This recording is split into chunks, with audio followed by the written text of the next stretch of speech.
मित्रों, मेरा नाम है अंकित कुमार। स्वागत है आप सभी के मेरे इस यूट्यूब चैनल दी क्यूरियस एडुकेटर में। तो जैसा कि आप सभी को मालूम होगा कि मैं पिछले कुछ दिनों से बार इंटरव्यू में पूछे जाने वाले संभावित प्रश्न का वीडियो पोस्ट कर रहा हूं। तो इसी क्रम को आगे बढ़ाते हुए आज हम जानने वाले हैं एसी एनालिसिस ऑफ बीजीटी के बारे में। ओके, तो इस टॉपिक बीजीटी से रिलेटेड मैंने बीजीटी का बेसिक के बारे में बताया था और डीसी एनालिसिस कैसे करते हैं बीजीटी का, इसके बारे में मैंने इसके पिछले वाले 2 वीडियो में बताया है। तो अगर आपको डीसी एनालिसिस में भी डाउट है तो आप वीडियो को जाकर पहले देख लो, ताकि ये जो वीडियो है एसी एनालिसिस का वो और बेहतर ढंग से आप समझ पाओ। ठीक है, तो पहले हम जानना चाहते हैं आपसे कि हम बीजीटी का एसी एनालिसिस करते क्यों हैं। ओके, तो आप लोगों का जवाब होगा सर हम गेन बढ़ाने के लिए करते हैं। यार हम गेन बढ़ाते हैं, इससे गेन बढ़ाते हैं, गेन को इंक्रीज करने के लिए हम एसी एनालिसिस करते हैं। तो मैं पूछता हूं कि डीसी एनालिसिस में जब हम बिट्टी बस लगा रहे थे तो बीटा का वैल्यू क्या था, माइक्रो एम्पियर में था, और कलेक्टर का वैल्यू आया था मिली एम्पियर में। यहाँ पे तो गेन तो हुआ, यहाँ पे तो गेन बढ़ा मेरा। फिर यहाँ पे कौन सा गेन बढ़ा रहे हैं, यहाँ पे तो गेन बढ़ा कि नहीं बढ़ा। पहले बेस में हम माइक्रो एम्पियर करंट बढ़ा रहा था तो मुझे कलेक्टर में मिली एम्पियर में करंट मिल गया। यहाँ पे तो गेन बढ़ा, यहाँ भी गेन बोल रहा हूँ, यहाँ भी गेन बढ़ा रहे हैं। तो यहाँ पे हम किसका गेन बढ़ाते हैं, स्मॉल सिग्नल एनालिसिस करते हैं। मतलब जो साइनोसॉइडल सिग्नल है, जो इस तरह से जो सिग्नल है, इस तरह का जो सिग्नल है, ओके, इसका गेन बढ़ाते हैं। यहाँ पे मेरा डीसी गेन बस बताया, डीसी का वैल्यू यहाँ मान लो माइक्रो एम्पियर में था करंट, तो यहाँ पे मिली एम्पियर में बढ़ गया। यहाँ पे हम करते हैं एसी सिग्नल का, साइनोसॉइडल सिग्नल, उसका एनालिसिस करते हैं इसमें। तो क्या जवाब हुआ, हम एसी एनालिसिस में हम क्या करते हैं, साइनोसॉइडल सिग्नल का एनालिसिस करते हैं। ठीक, अब क्यों करते हैं, क्या जरूरत पड़ा साइनोसॉइडल सिग्नल का एनालिसिस करने का। तो देखो, जब हम बोलते हैं तो हम ऐसा नहीं कि एक ही फ्रीक्वेंसी में बोलते रहते हैं बस, इसका एम्पलीट्यूड सेम रहता हो। क्या होता है, कभी ज़्यादा होता है, हेलो दोस्तों, अब कोई ऐसा बोलेगा, कोई ऐसा बोलता रहेगा, तो क्या इसका सिग्नल एम्पलीट्यूड चेंज हो रहा है बार बार। तो हमको बीजीटी को कैसा काम करवाना है, एज एन एम्पलीफायर काम करवाना है, कि हम कम आवाज में बोले, मुझे ज़्यादा आवाज मिले। इसलिए हम सिग्नल का एसी एनालिसिस करते हैं, क्योंकि जब हम बोल रहे होते हैं तो वो मेरा सिग्नल भी क्या होता है, साइनोसॉइडल के फॉर्म में होता है कि नहीं होता। ठीक, तो ये तो हो गया कि गेन बढ़ाने के लिए करते हैं। तीसरा करते हैं साइनोसॉइडल सिग्नल का, साइनोसॉइडल सिग्नल जो भी स्मॉल हो, जिसका एम्पलीट्यूड कम, मतलब 20 मिली वोल्ट के आसपास हो। ओके, जिस भी सिग्नल का एम्पलीट्यूड 20 मिली वोल्ट का हो, उसको हम एनालिसिस करते हैं एसी एनालिसिस में। ठीक, पहली बात तो ये ध्यान में रखना है। और इससे भी अति महत्वपूर्ण बात, एसी एनालिसिस करते समय कैपेसिटर लगाना अति महत्वपूर्ण है। यहाँ कैपेसिटर लगाना है एक, और आउटपुट में कैपेसिटर लगाना है। ठीक, हम आउटपुट कहाँ लेंगे, यहाँ पे हम आउटपुट लेंगे, और इनपुट कहाँ देंगे, यहाँ पे हम इनपुट देंगे।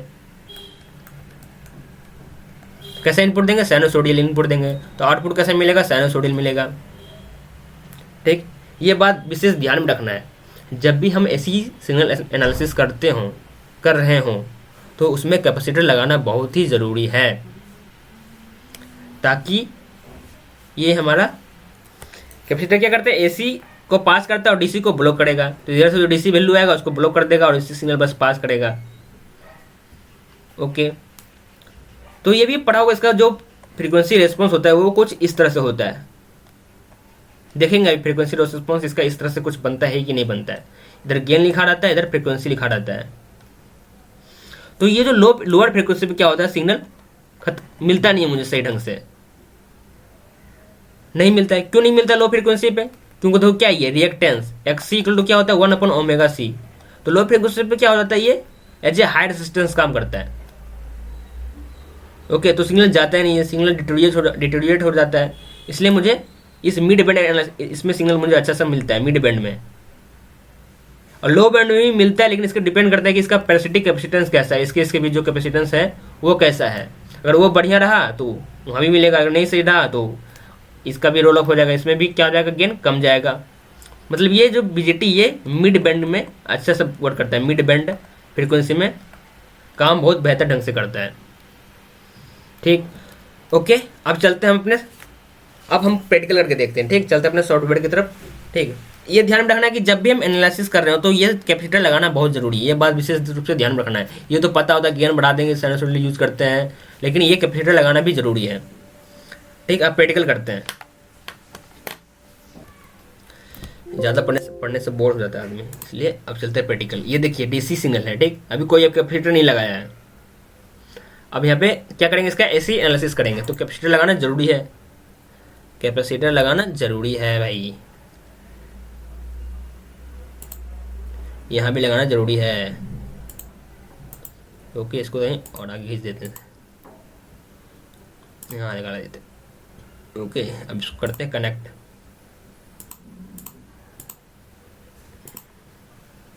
ठीक, और चाहिए हमें एसी सिग्नल, तो वोल्टेज सोर्स, एक ये लोड लगा दिए, ये ग्राउंड, यहाँ भी ग्राउंड, और फिर कनेक्ट, ये कनेक्ट कर दिए। ठीक, आप इस फ्रीक्वेंसी का कुछ वैल्यू पुट कर देते हैं, मान लेते हैं 10 माइक्रोफैराड। ओके, ये भी 10 माइक्रोफैराड का कैपेसिटर है हमारा। अब मुझे क्या चाहिए यहाँ पे, एसी सिग्नल, तो इसको क्या करेंगे, एसी चाहिए हमें, तो एडवांस पे क्लिक करेंगे। हमें चाहिए क्या, साइनसॉइडल सिग्नल। तो इसका एम्पलीट्यूड क्या बोले थे, स्मॉल सिग्नल, मतलब छोटा एम्पलीट्यूड होना चाहिए, मतलब 25 वोल्ट के आसपास मान लेते हैं, 25 मिली वोल्ट के आसपास इसका एम्पलीट्यूड ले लिए। और फ्रीक्वेंसी क्या लेंगे, 1 किलोहर्ट्ज।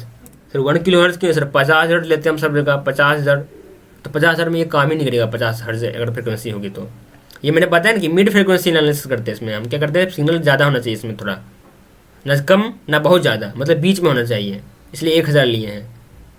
समझ रहे, इसका फ्रीक्वेंसी क्या होगा, 1000 में बेहतर ढंग से काम करेगा। ट्रांजिस्टर जो है, जब फ्रीक्वेंसी 1000 के आसपास होगा ना, तो ये बहुत बेहतर ढंग से काम करेगा।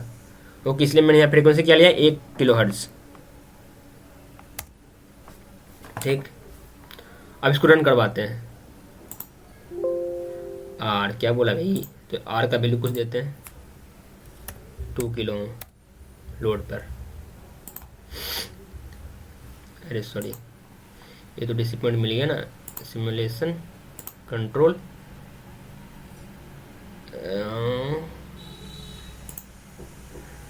क्या करना है, एसी एनालिसिस नहीं करना है, ट्रांजिएंट स्टेट देखना है ना। तो स्टॉप कब होगा, 10 मिली सेकंड पे। ये टाइम फ्रीक्वेंसी के अकॉर्डिंग दे रहे हैं, मतलब जरूरी नहीं आप, मतलब ऐसा फ्रीक्वेंसी ऐसा दो ना टाइम कि आपको फ्रीक्वेंसी दिखे, ऐसा नहीं कि टाइम दे तो थोड़ा सा छोटा फ्रीक्वेंसी दिखे, मतलब इसलिए 10 मिनट से टाइम ले रहा हूँ मैं। और तो कुछ नहीं, बस इसको ओके करते हैं। ओके, अब इसको रन करवाते हैं। ठीक, ये ग्राफ मेरा मिल गया। देख क्या यहाँ पे साइनसॉइडल सिग्नल है इनपुट पे, तो इनपुट पे साइनसॉइडल सिग्नल है। अब हम देखते हैं आउटपुट, दूसरे प्लॉट पे देखते हैं। ठीक, आउटपुट देख रहे हैं, ध्यान से देखो आउटपुट। इनपुट देखो क्या है, 25 मिली वोल्ट इसका है एम्पलीट्यूड, -25 वोल्ट इसका एम्पलीट्यूड है। इस तरह से कुछ ग्राफ पे साइनसॉइडल ग्राफ है। अब देखते हैं आउटपुट पे, देखो आउटपुट पे क्या हो गया, क्या हो गया आउटपुट पे, गेन हुआ कि नहीं हुआ, देखो हल्का सा गेन मिला। यहाँ 30 वोल्ट मैक्सिमम गया, नीचे कितना आया है मेरा, नीचे मेरा गया -30 वोल्ट, मतलब एम्पलीट्यूड हल्का बढ़ा है। देखा, एसी एनालिसिस में क्या करते हैं सर, गेन बढ़ जाता है, तो गेन देखो बढ़ा है कि नहीं बढ़ा, हल्का सा बढ़ा है। और क्या दिखाई दे रहा है, और कुछ दिखाई दे रहा है, देखो इसका क्या हो गया, ग्राफ रिवर्स हो गया। पहले इधर से शुरू हो रहा है, फिर इनपुट इधर से है और आउटपुट क्या है, इधर से है। मतलब क्या, ग्राफ 180 डिग्री का क्या फेज शिफ्ट आ गया, फेज में शिफ्ट हो गया। कितना शिफ्ट हुआ, 180 डिग्री। देखो देखो, ये है मेन, सॉरी इसका भी तो ज़्यादा गेन नहीं आया, गेन इस पर देखो प्रभाव नहीं पड़ा है। ओके, गेन क्यों नहीं बदला है, क्योंकि यहाँ पे देखो पढ़ते होगे तुम थ्योरी में, ये एक इमीटर बाईपास कैपेसिटर नहीं लगाया अभी। इमीटर बाईपास कैपेसिटर लगाते गेन बढ़ाने के लिए, देखो गेन अभी लगभग उसके आसपास ही, मतलब थोड़ा बहुत अंतर होगा ऊपर नीचे, 0.1 का अंतर होगा तो होगा। ओके, जब ग्राफ बड़ा करोगे तब दिखाई देगा। ये देखो 26.57 वोल्ट के आसपास है, 27, हल्का सा बढ़ा है, मतलब ज़्यादा कुछ अंतर नहीं आया है गेन में। ठीक, पहला क्या आपने देखा कि इसका मेन क्या फेज शिफ्ट हो गया, 180 डिग्री का फेज शिफ्ट हुआ, ये मेन विशेष ध्यान में रखना है। ओके, अब हम देखते हैं कि एसी लोड लाइन का नाम का भी चीज़ होता है, एसी लोड लाइन नाम का भी चीज़ होता है। तो इसका भी ग्राफ कुछ ऐसा ही होता है, ऐसा करके ऐसा टेढ़ा बना रहता है बना हुआ कि नहीं रहता है, ऐसा देखते हुए आप कहीं भी बुक में बना हुआ ऐसा होगा, एक डंडा खींचा हुआ यहाँ से ऐसा, ये इसका भी ऐसा ही है, इसका भी वैसा ही है। ये देखो मैंने पहले बना दी, किसका, डीसी का है, डीसी लोड लाइन है ये हमारा, ये क्या है, डीसी लोड लाइन। ओके, अब देखते हैं एसी लोड लाइन कैसे ड्रॉ करते हैं। तो दो चीज़ें, AC line, AC load line draw करने के लिए आपको दो एंड पॉइंट का रिक्वायरमेंट होगा। तो वह जो दो एंड पॉइंट क्या क्या होगा, पहला होगा ये मालूम होना चाहिए, maximum collector to emitter voltage, to emitter voltage point. देखो यहाँ पे इसमें कैपेसिटर नहीं लगा था, अब जब कैपेसिटर लगा दिए तो क्या हो, कलेक्टर टू इमीटर वोल्टेज में बदलाव आएगा। तो मैक्सिमम कितना हो सकता है, बदल के मैक्सिमम कितना कलेक्टर टू इमीटर वोल्टेज होगा, वो कितना होगा, वो होगा VCE plus collector current into RAC, ये इतना होगा मैक्सिमम कलेक्टर करंट। ये क्या है, एंड पॉइंट है। जैसे देखो इस एसी लोड लाइन पे ऐसे ड्रॉ होता है कि नहीं होता, इस तरह से ड्रॉ होता है। तो ये वाला जो पॉइंट है, ये वाला पॉइंट कितना होगा, VCE प्लस IC/RAC। ओके, ये हमारा VCE होता है, ये हमारा होता है ICE। तो ये मालूम होना जरूरी है एसी लोड लाइन ड्रॉ करने के लिए।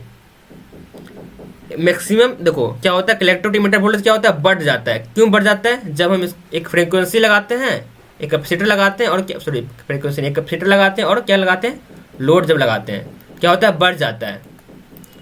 तो वही यहाँ पे क्या हुआ, बढ़ गया है। तो कलेक्टर टू इमीटर में क्या हो गया, IC इंटू RAC आ गया है। अब दूसरा क्या मालूम होना चाहिए, maximum collector, sorry maximum collector current point, maximum collector current point वो कितना होता है, IC plus VCE upon RAC। ये कौन सा है, ये वाला पॉइंट है, ये वाला पॉइंट। मतलब क्या दिखाई दे रहा है, ये IC से ज़्यादा होगा, मतलब IC से ज़्यादा मतलब यहाँ पे कहीं आएगा पॉइंट। और फिर क्या हो जाएगा, यहाँ से पास कर, सॉरी अरे यार, मतलब यहाँ से इसी पॉइंट से पास, अरे मतलब इसी कहीं से पास करता करता यहाँ पे कुछ है, ये हमारा हो गया, क्या हो गया, एसी लोड लाइन। सॉरी ये नहीं, ये गड़बड़ हो गया। नहीं ठीक है, ये 22 वोल्ट से तो ज़्यादा कभी होएगा ही नहीं, ये 22 वोल्ट तो सही है मेरा, 22 वोल्ट से कभी ज़्यादा होगा तो नहीं होगा, हाँ सही बोला, ठीक, ये 22 वोल्ट से कभी ज़्यादा नहीं होगा। ये हो गया हमारा AC load line, AC load line. तो ये दोनों चीज़ मालूम होना जरूरी है, तभी हम एसी लोड लाइन को ड्रॉ कर पाएंगे। अब सवाल आता है सर ये RAC क्या है, ये RAC क्या है, ये कुछ नहीं है, ये कुछ नहीं है, मतलब ये RAC और पैरेलल RL है, समझो। ये रही ये हमारा RC है ना, कलेक्टर रेसिस्टेंस, और इसको क्या करती है, पैरेलल करती हैं, क्योंकि यही हमारा RC मतलब इमीटर, मतलब इसको बोलते हैं, ठीक। ये RAC क्या है, हमारा AC लोड है, कहाँ गया यार, हाँ इधर, ये RAC क्या है, हमारा AC लोड, इसको बोलते हैं AC लोड। कैसे निकालते हैं, कलेक्टर रेसिस्टेंस और लोड रेसिस्टेंस को पैरेलल करके, ठीक। ये समझ में आ गया कैसे क्या होता है AC लोड लाइन और कैसे ड्रॉ करते हैं AC लोड लाइन को, ओके ठीक। अब देखो यहाँ पे मैंने कैपेसिटर नहीं लगाया था इमीटर के पास, अब हम चेक करते हैं कि इमीटर बाईपास कैपेसिटर लगा देते हैं तो क्या फर्क आएगा। पहले ये था मेरा विदाउट बाईपास कैपेसिटर, ठीक। अब हम चेक करेंगे कि एक कैपेसिटर लगा के देखते हैं क्या बदलाव आता है, ग्राफ में क्या कोई चेंज आता है कि नहीं आता है, ठीक। ओके, तो फिर से आ जाते हैं LT स्पाइस सॉफ्टवेयर के पास और यहाँ पे लगाते हैं एक कैपेसिटर।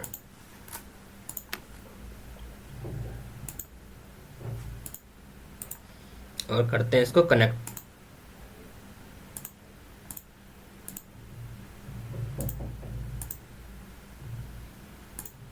ठीक, इसका वैल्यू रखते हैं 200 के आसपास, 220 माइक्रोफैराड लेते हैं। हो गया। अब देखते हैं क्या फर्क आता है।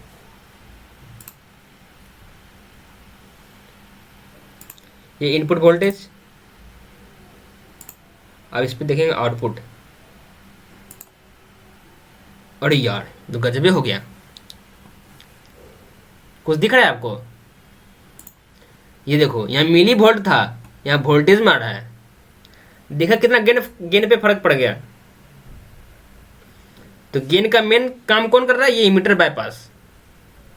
इमीटर बाईपास वाला कैपेसिटर ही गेन को बढ़ा रहा है एक्चुअली में, अगर देखा जाए तो। और देखो यहाँ फेज रिवर्स हुआ है कि नहीं? गेन बढ़ाया लेकिन कुछ क्या गड़बड़ा है क्या? देखो यहाँ पे फेज भी शिफ्ट हुआ, गेन भी मिल गया, ये तो बढ़िया बात है। लेकिन जो सिग्नल है हल्का डिटोरिएट हो जाएगा, क्योंकि देखो यहाँ पे इसका देखो वेवलेंथ क्या है, ज़्यादा होगा। यहाँ यहाँ ये देखो गैप कितना है। सॉरी, देखो ये, अरे यार इतना गैप है। इधर भी सही है। और इधर गैप की देखिए क्या हो गया, कम गया। इधर कमा कि नहीं कमा? देखो वेवफॉर्म ये सिमेट्रिकल ज़्यादा दिखाई दे रहा होगा। ये वाला जो वेवफॉर्म जो है ये सिमेट्रिकल दिखाई दे रहा होगा, ये इतना सिमेट्रिकल दिखाई नहीं दे रहा, मतलब कुछ ग्राफ में हेरफेर हुआ है, ठीक। लेकिन गेन मेरा बढ़ा दिया है, गेन तो बिल्कुल बढ़ा दिया है। तो साफ दिखाई दे रहा है यहाँ पे 12 वोल्ट में या मिली वोल्ट में, तो गेन हमारा बढ़ गया है। यही फायदा होता है एसी एनालिसिस करने का। आई होप कि आपको वीडियो पसंद आया होगा, ठीक है। तो ऐसा वेवफॉर्म कुछ आया था मेरा विदाउट कैपेसिटर लगा के, मतलब विदाउट कैपेसिटर के बिना मेरा वेवफॉर्म ऐसा आया था, ठीक। फेज तो रिवर्ट हुआ, लेकिन गेन में इतना इम्प्रूवमेंट नहीं आया। और जब दूसरा बार हमने किया कैपेसिटर लगा के, तो गेन में बहुत ज़्यादा खास अंतर पड़ गया। तो कौन काम कर रहा है गेन का? मेन मुख्य रूप से जो ये कैपेसिटर लगाया है, मीटर बाईपास कैपेसिटर, वही गेन के लिए काम कर रहा है। लेकिन सिग्नल में कुछ हेरफेर हुआ है। ओके, देखो यहाँ पे सिग्नल, यहाँ पे सिमेट्रिकल, ये सिग्नल ज़्यादा सिमेट्रिकल दिख रहा है। ये कैसा दिख रहा है? यहाँ देखो इसका बेंड यहाँ ज़्यादा बढ़ गया है, फिर यहाँ कम गया है। ये देखो सिमेट्रिकल होगा, यहाँ पे बराबर है, यहाँ पे भी इसका लेंथ उतना ही आसपास ही है। ओके, देखो यहाँ बीच में देखो, तो देखो ये इतना लेंथ है इसका, और यहाँ पे कितना कम गया है इसका। देखो यहाँ पर भी उतना ही है लेंथ, और इसका भी, यहाँ पे भी वेवलेंथ इसका उतना ही है। तो ये हल्का सा अंतर पड़ता है। ओके, अब जब इसका फ्रीक्वेंसी रिस्पॉन्स जब तुम देखोगे, बॉडी प्लॉट जब ड्रॉ करोगे, तो कुछ इस तरह से आएगा, इस तरह से। ये कैसे किया मैं कभी बताऊंगा वीडियो में, ओके।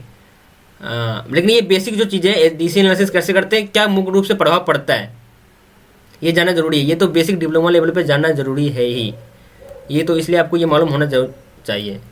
अब बॉडी प्लॉट जब आप सिग्नल कंट्रोल सिस्टम पढ़ोगे, तब आपको बॉडी प्लॉट के बारे में समझ में आएगा कैसे ड्रॉ होता है बॉडी प्लॉट। ओके, तो ये देखो इसका बॉडी प्लॉट कुछ इस तरह से आता है। पढ़ोगे कि RC कपल एम्पलीफायर का इस तरह से ग्राफ बनता है। यहाँ पे तो ऐसा ही दिख रहा है। तो इसका जो पैरासिटिक कैपेसिटेंस है, इसको इग्नोर कर दिया है ट्रांजिस्टर, इसलिए इधर रोल ऑफ नहीं मिला मुझे, हाई फ्रिक्वेंसी में रोल ऑफ नहीं मिला है। ओके, हाई फ्रिक्वेंसी में जो गेन कमता है वो किसके कारण कमता है? ये पैरासिटिक कैपेसिटेंस के कारण कमता है। ओके, यहाँ पे बस ये कैपेसिटर कंसीडर किया है, ये वाला और ये वाला कैपेसिटर, ठीक। इसी कारण यहाँ पे लो फ्रिक्वेंसी में क्या हुआ है, गेन घटा है। ओके, देखो गेन हल्का हल्का यहाँ पे जाकर कांस्टेंट हुआ है, तो इसको बोलते हैं mid band analysis, mid band analysis. तो चलिए वीडियो को एंड करते हैं।